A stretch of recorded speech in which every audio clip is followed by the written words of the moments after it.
우리 시편 17편의 말씀을 한 절씩 교독으로 봉독하도록 하겠습니다. 제가 먼저 보겠습니다. 여호와여, 의의 호소를 들으소서. 나의 울부짖음에 주의하소서. 거짓되지 아니한 입술에서 나오는 나의 기도에 귀를 기울이소서.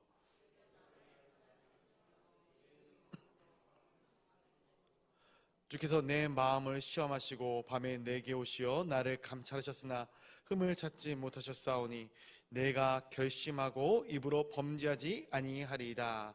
사람의 행사로 논하면 나는 주의 입술을 말씀을 따라 스스로 삼가서 포악한 자의 길을 가지 아니하였어.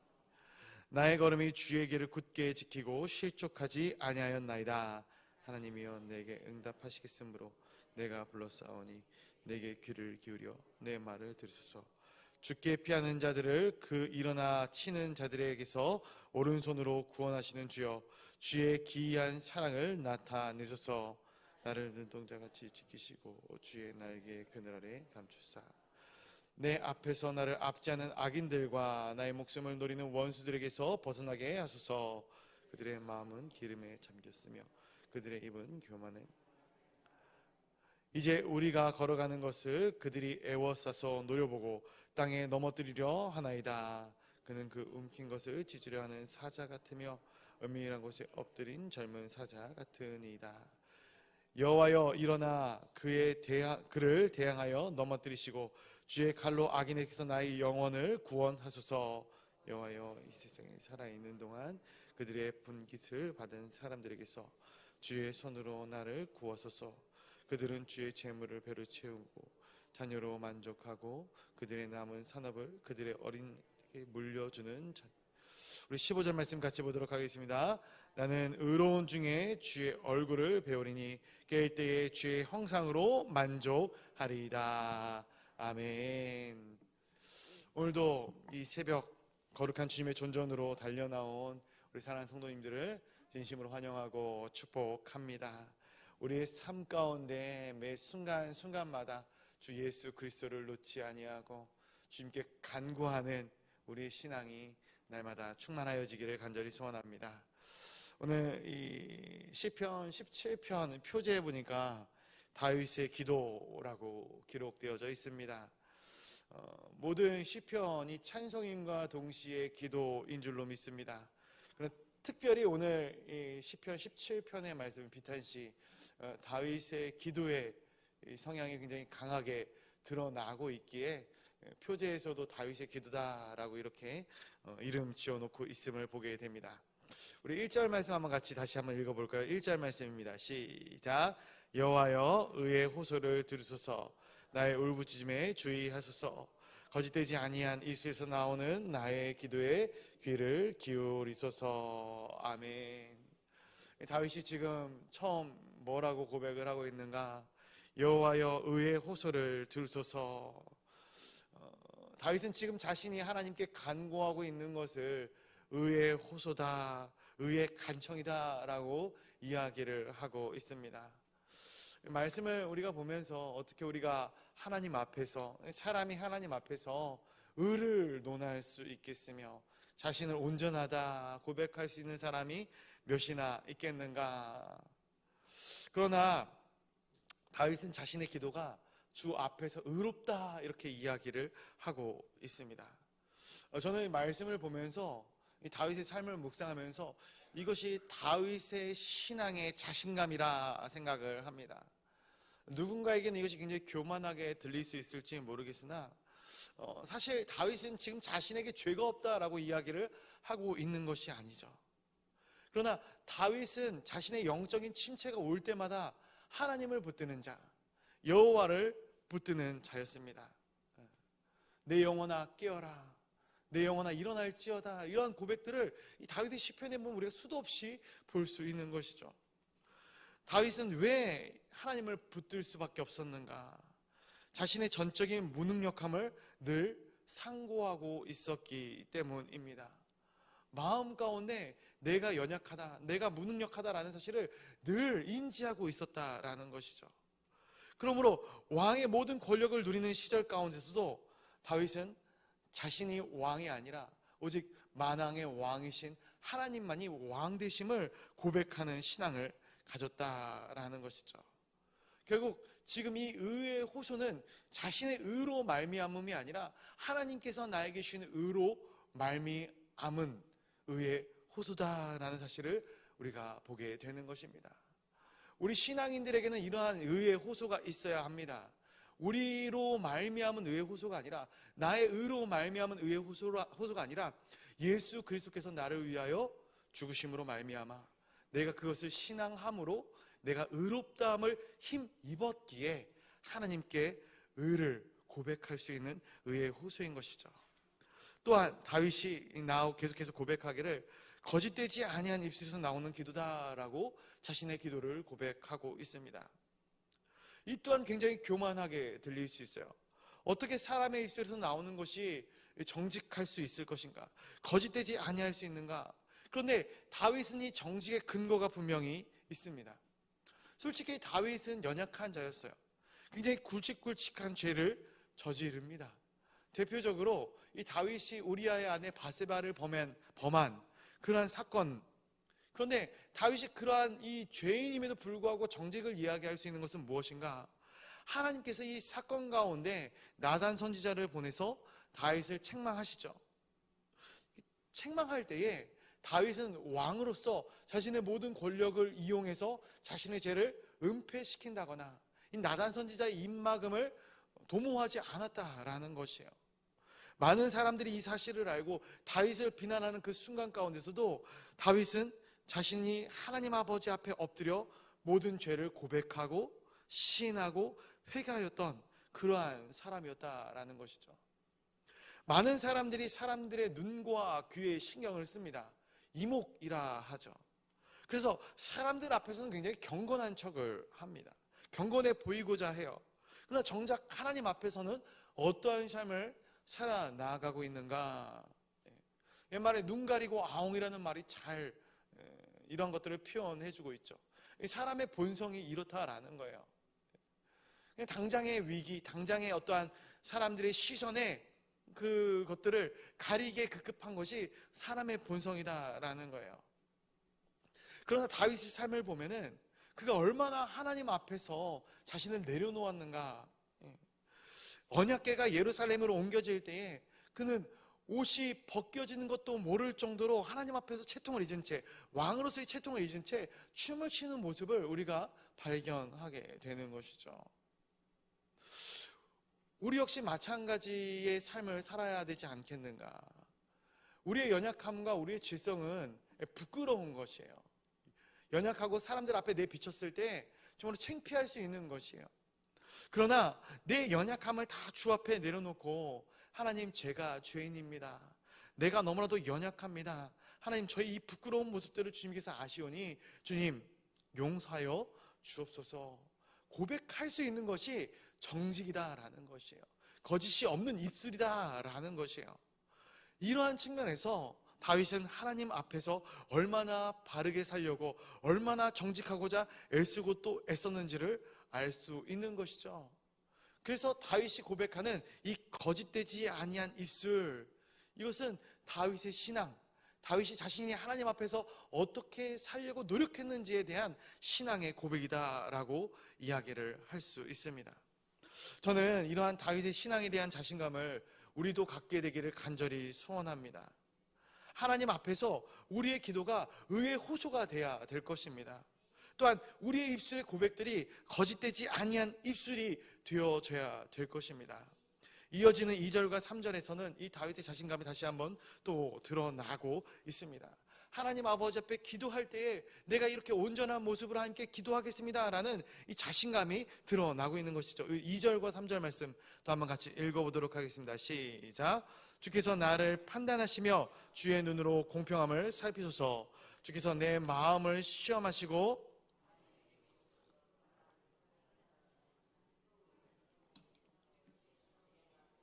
범죄하지 아니하리이다. 아멘. 자, 다윗이 뭐라고 또 고백을 하고 있습니까? 주님께서 나를 살피셔도 뭐를 찾지 못했다고요? 흠을 찾지 못했다. 근데 이 부분을 원문 그대로 해석을 해보자면 이런 겁니다. 당신은 아무것도 발견하지 못하실 것입니다. 하나님, 저에게 아무런 흠도 발견하지 못할 것입니다. 우리 가운데 이러한 고백을 할 수 있는 사람들이 있겠습니까? 근데 다시 한번 말씀드리지만 이것은 다윗이 자신이 죄가 없다라는 것을 이야기하는 것이 아니에요. 이 흠을 발견하지 못할 것입니다 라는 것은 지금 이 본문의 배경이 되는 이 대적들의 부당한 핍박 가운데서 하나님 앞에서 나는 무죄하다라고 다윗이 주장하고 있는 거예요. 다시 말하자면 하나님, 저는 이 고난을 당할 만한 아무런 이유가 없습니다 라고 다윗이 고백하고 있는 것이죠. 말씀을 묵상하면서 우리가 때로는 애매한 고난을 받게 되는 경우를 보게 됩니다. 우리가 아무런 죄를 짓지 않았음에도 때로 우리 삶 가운데 고난이 찾아와요. 대표적으로 성경 가운데서는 욥의 고난이 그렇죠. 내가 의롭게 살려고 애쓰고 노력하지만 그런 삶 가운데서도 당하게 되는 고난이 분명히 있다라는 거예요. 근데 우리가 보통 이러한 고난을 당할 때 어떻게 하는가? 내가 하나님을 아무리 잘 믿어도 소용이 없구나. 내가 이렇게 열심히 하나님을 믿고 신뢰하고 신앙하고 뭐 헌금도 특별히 떼어먹지 아니하고 또 주일도 성수하고 했는데 참 이런 고난을 당하는 거 보니까 하나님이 과연 살아계시기나 한 것인가? 하나님을 원망하고 또 부정하는 그러한 우리의 연약한 이 믿음이 약해지는 모습들을 보게 됩니다. 그러나 다윗은 그렇게 하지 않고 있다는 거예요. 하나님이 살아계심을 인정하면서 나의 무지함을, 나의 흠없음을 고백하고 있는 것이죠. 그리고 이 뒤에 나오는 다윗의 고백이 저는 굉장히 귀하다 생각을 하거든요. 뭐라고 이 13절 마지막에 고백을 하고 있냐면은, 자, 3절 마지막 한번 봐보십시오. 내가 결심하고 입으로 범죄하지 아니하리이다. 내가 입술로 범죄하지 않겠노라고 결단하고 고백하고 있는 것이에요. 사실 입술의 이 범죄는 마음으로부터 나오는 것이죠. 우리가 연약해지고 우리가 시험을 들고 우리가 어떻게 보면 극악의 상황에 처해지다 보면은 하나님을 원망하게 되어져 있어요. 우리의 죄성으로 말미암아 하나님을 부인하고 부정하게 되어져 있는 것이에요. 그런데 이러한 입술의 고백들이 우리 마음으로부터 나오는 것이죠. 그래서 잠언 4장 23절의 말씀에 이 잠언 기자는 이렇게 우리에게 권면을 합니다. 모든 지킬 만한 것 중에 더욱 내 마음을 지키라. 생명의 근원이 이에서 남이니라. 아멘. 이 지혜의 말씀이 우리의 삶 가운데 날마다 새롭게 깨달아지기를 간절히 소원합니다. 우리의 마음 가운데 하나님을 부정하고 싶은 마음, 하나님을 외면하고 싶은 마음을 누가 불어 넣어주겠습니까? 사탄 마귀가 불어 넣는 거예요. 끊임없이 이 땅 가운데 삼킬 자를 찾는 사탄 마귀가 이 시험과 이러한 여러 가지 환난을 우리에게 더하면서 하나님을 잃어버리게 만드는 것이죠. 그런 마음을 갖게 만드는 것이에요. 그런데 다윗은 이러한 모든 사실을 꿰뚫고 있었다라는 거예요. 이 고난의 출처가 어디에 있었는지를 다윗이 알고 있었다라는 것이에요. 그러므로 다윗이 고백하기를, 내가 결단하여 말하기를, 하나님, 내 입술로 하나님을 부정하거나 부인하거나 하나님 아버지 앞에 부정한 것으로 범죄하지 않겠습니다 라고 고백하고 있는 것이죠. 다윗은 자신의 이러한 기도가 하나님 아버지 앞에 온전히 상달될 것을 믿어 의심치 않았습니다. 우리의 신앙은 바로 이것이에요. 모든 환난과 모든 상황 가운데, 나의 연약함 가운데 뿐만이 아니라 내가 범죄하지 않아서 흠이 없는 상황에서도, 나의 삶 가운데 찾아오는 고난 가운데서도 끝까지 하나님을 붙들겠습니다, 의지하겠습니다 고백하는 것, 입술로 죄를 짓지 않겠습니다. 끝까지 하나님을 의지하는 자에게 힘 주실 분, 능력 주실 분, 그분이 하나님 한 분뿐이심을 고백하는 것, 이것이 우리의 신앙인 것이죠. 그래서 6절 말씀에 보니까 다윗이 뭐라고 고백을 하는가? 6절 한번 같이 또 읽어보도록 하겠습니다. 6절 보겠습니다. 시작.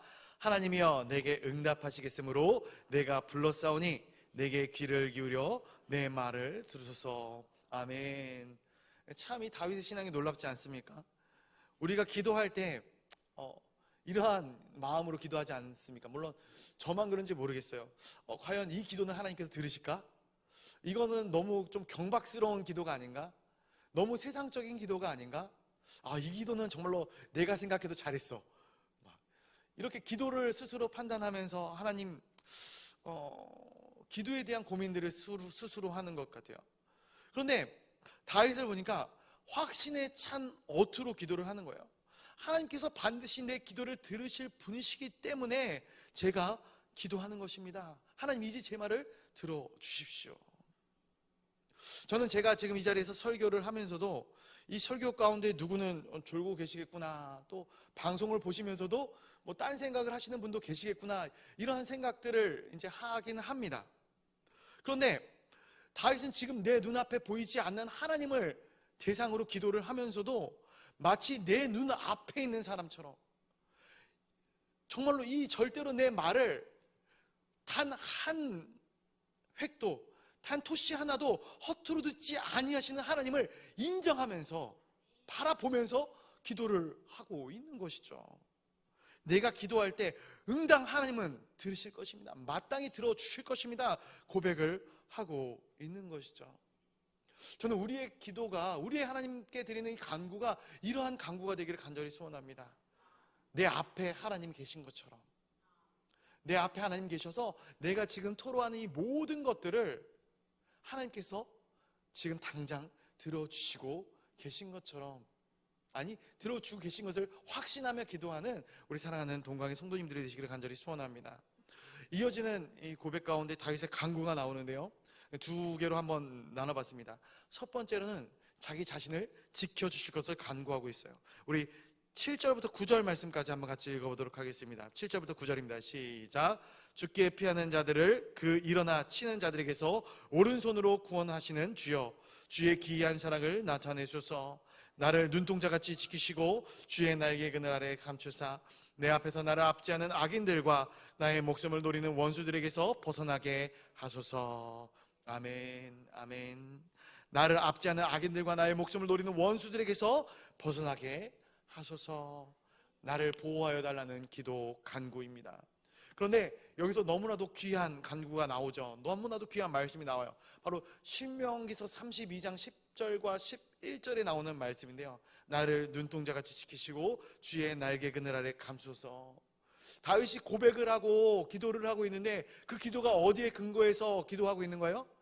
하나님의 말씀에 근거해서 기도하고 있는 거예요. 그래서 신명기서 32장 10절과 11절 말씀을 제가 한번 읽어드리면 이렇게 신명기서에 기록이 되고 있어요. 여호와여, 그를 황무지에서 짐승이 부르짖는 광야에서 만나시고 호위하시며 보호하시며 자기의 눈동자같이 지키셨도다. 마치 독수리가 자기의 보금자리를 어지럽게 하며 자기의 새끼 위에 너풀거리며 그의 날개를 펴서 새끼를 받으며 그의 날개 위에 그것을 엎는 것 같이. 다윗의 기도는 말씀에 근거한 기도였습니다. 저는 우리가 기도할 때, 우리가 살아가는 순간순간 가운데 말씀이 마치 우리의 삶 가운데 총알 같은 역할을 감당할 것이라 믿습니다.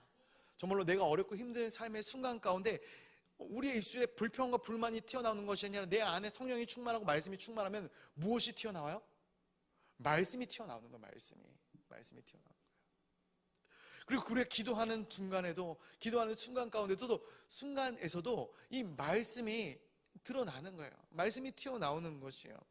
하나님의 신실함을 믿는 자들에게 하나님의 이 언약된 말씀만큼 명쾌한 해답이 어디 있겠습니까? 하나님께서 말씀을 통해 우리에게 약속하시는 그 약속, 그 언약을 우리가 기억하고 고백하는 것이죠. 나를 압제하는 악인들과 나의 목숨을 노리는 원수들에게서 주님께서 벗어나게 하실 것인데, 주님께서 나를 눈동자같이 지켜주실 것이고 날개의 그늘 아래 감춰주실 것입니다. 다시 고백하고 있는 것이에요. 두 번째로, 자신을 대적하는 악인들을 넘어뜨려 주실 것을 요청하고 있는 것입니다. 우리 13절 14절 말씀 같이 보도록 하겠습니다. 13, 14절입니다. 시작. 여호와여, 일어나 그를 대항하여 넘어뜨리시고 주의 칼로 악인에게서 나의 영혼을 구원하소서. 여호와여, 이 세상에 살아있는 동안 그들의 분깃을 받은 사람들에게서 주의 손으로 나를 구하소서. 그들은 주의 재물로 배를 채우고 자녀로 만족하고 그들의 남은 산업을 그의 어린아이들에게 물려주는 자니이다. 아멘. 다윗은 악인들로부터 구원을 이야기하고 있지만 사실 오늘 이 다윗의 고백은 승리의 고백과도 마찬가지입니다. 승리에 대한 확신의 기도인 것이죠. 솔직히 지금 이 다윗을 대적하는 이 대적들은 다윗의 힘으로는 대적할 수 없는, 감당할 수 없는 대적들이에요. 너무나도 힘들고 어렵기 때문에, 내 힘으로 감당할 수 없기 때문에 의에 호소를 하면서 내 입술이 정직하다 말하면서 하나님을 붙잡고 하나님께 호소하고 있는 이 비탄실을 기록하고 있는 다윗의 모습을 보게 됩니다. 말씀해 보니까 나를 애워싸고 나를 노려보고 나를 넘어뜨리고자 하는 대적들이에요. 근데 이들을 표현하기를 젊은 사자 같다라고 표현을 하고 있어요. 굉장히 나이스고 강하여 내가 감당할 힘이 없습니다. 그러나 다윗이 또한 고백하고 있는 것은 무엇이냐면 이 싸움은 내가 싸우는 싸움이 아니라 하나님의 싸움이다라는 거예요. 하나님이 대적하여 넘어뜨려 주실 것이다 라는 거예요. 저는 이 다윗의 삶 가운데 이러한 고백들을 많이 보게 됩니다. 이 다윗이 골리앗 앞에 나아갈 때, 다윗이 전쟁에 나아갈 때 했던 이 전쟁관, 이 전쟁의 승리에 대한 이 다윗의 관념이 뭡니까? 이 전쟁은 세상에 속한 것이 아니다, 내게 속한 것이 아니다. 누구에게 속했다라는 거예요? 하늘에 속한 것이다라는 거예요. 하나님께 속한 것이다라는 거예요. 그러므로 나는 하나님을 의지하고 이 전쟁 가운데 담대히 나아가겠다라는 거예요. 그때 하나님께서 나에게 승리를 주시겠다라는 거예요. 옛날에 자녀 싸움이 부모 싸움 된다고 하지 않겠습니까?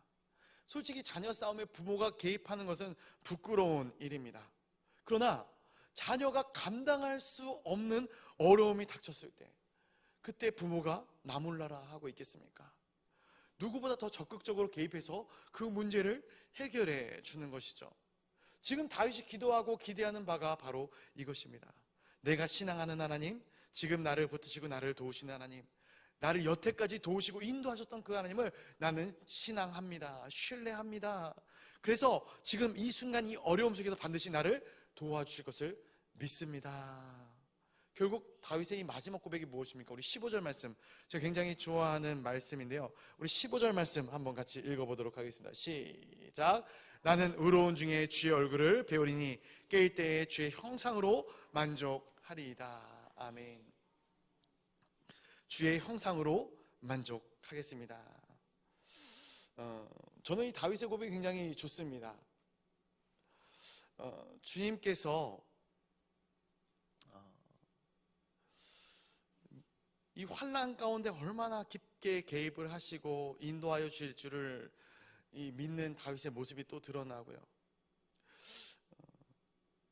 주님의 얼굴을 바라보고 나아갈 때에 내 이 땅 가운데 내가 바라봤던 모든 문제들이 사라지는 것을 경험하게 되는 것이거든요. 진짜 내가 너무나도 힘들어서, 내가 너무나도 어려워서 1절 말씀에 하나님을 붙들어요. 울부짖음으로 하나님 없으면 안 됩니다. 지금 이 상황 어떻게 처리하시겠습니까? 이 환경을 어떻게 하나님 극복해 나갈 수 있도록 만들어 주시겠습니까? 하나님을 계속해서 부르짖고 호소한다는 말이죠. 근데 계속 기도를 하다 보니까, 계속 하나님을 붙들고 나아가다 보니까 지금까지 내 인생 가운데 문제되었던 모든 것들이 아무것도 아닌 것이 되어져 버리고 마는 것이죠. 그 모든 고난들이 눈 녹듯이 녹아지는 것을 이 다윗이 발견하게 되는 거예요. 그리고 궁극적인 그의 고백이 무엇입니까? 하나님, 당신의 형상으로 인하여서 나는 만족하겠습니다. 지금 이 기도하는 순간에 무엇이 얼마만큼 해결이 되었겠습니까? 하나도 해결되어지지 않았을 거예요. 여전히 고난은 내 앞에 있고, 여전히 힘든 상황들은 나를 짓누르고, 여전히 나의 대적들은 나를 애워싸고 있어요. 그런데 그러한 순간 가운데서도 다윗이 고백하기를 당신의 형상으로 나는 만족하겠습니다. 우리 사랑하는 성도 여러분, 주님 한 분만으로 만족하십니까? 만족한다라는 고백이 쉽게 나오지 않으십니까? 주님도 계셔야겠지만 물질도 있어야겠고, 건강도 있어야겠고, 자녀들도 있어야겠고, 부수적인 거예요. 부수적인 거. 그렇죠? 주님 한 분이 계시다면, 주님 한 분만으로 만족한 삶을 살아나간다면 나머지 것들은 주님께서 해결해 주신다라는 것이죠. 저는 이러한 귀한 고백이 오늘 하루를, 또 우리의 인생을 살아가는 모든 인생 여정 가운데 서신 우리 동강의 모든 성도님들의 고백이 되기를 간절히 소원합니다. 주님, 내 환경과 상황과 내 처지, 이런 것 바라보지 않겠습니다. 주님 한 분만을 바라보며 나아가겠습니다. 모든 것 주님 한 분만이면 나는 충분히 만족합니다. 오늘 하루도 이 고백으로 승리하시는 저와 여러분들이 되시기를 간절히 소원합니다. 우리 시간 같이 기도하도록 하겠습니다. 말씀 붙들고 기도하시고 또 교회를 위해 또 나라 민족을 위해 기도하실 텐데, 특별히 교회를 위해 기도하실 때 우리 출타 중이신 우리 담임 목사님 또 그곳에서 하나님께 눈물로 기도하고 간구하여 또 얻어올 많은 것들이 있으시다 하시는데, 하나님 우리 담임 목사님 기도하실 때 또 눈물로 기도하실 때 성도들을 위하여 교회를 위하여 더욱더 기도하게 하시고, 또한 그 모든 기도의 응답을 우리 사랑하는 동강의 모든 성도들이 받아 누릴 수 있도록 인도하시고 보호하여 달라고 담임 목사님을 위하여 기도하도록 하겠습니다. 우리 목장교회를 위해 기도해 주시고요, 또 우리 청년부, 우리 청년 1, 2부의 수련회를 위하여, 여름 사역들을 위하여 기도해 주시면 감사하겠습니다. 또 단기 선교팀 있습니다. 우리 앙헬리스로 가는 우리 단기 선교팀 지금도 굉장히 많이 준비를 하고 열심히 기도하고 있는 것으로 아는데, 우리 단기 선교팀을 위하여 기도하도록 하겠습니다. 또 각자가 준비해온 기도의 제목들을 위해서, 또 환우절과 청교타임들을 위하여 우리 시간 주여 한번 부르짖고 기도의 자리로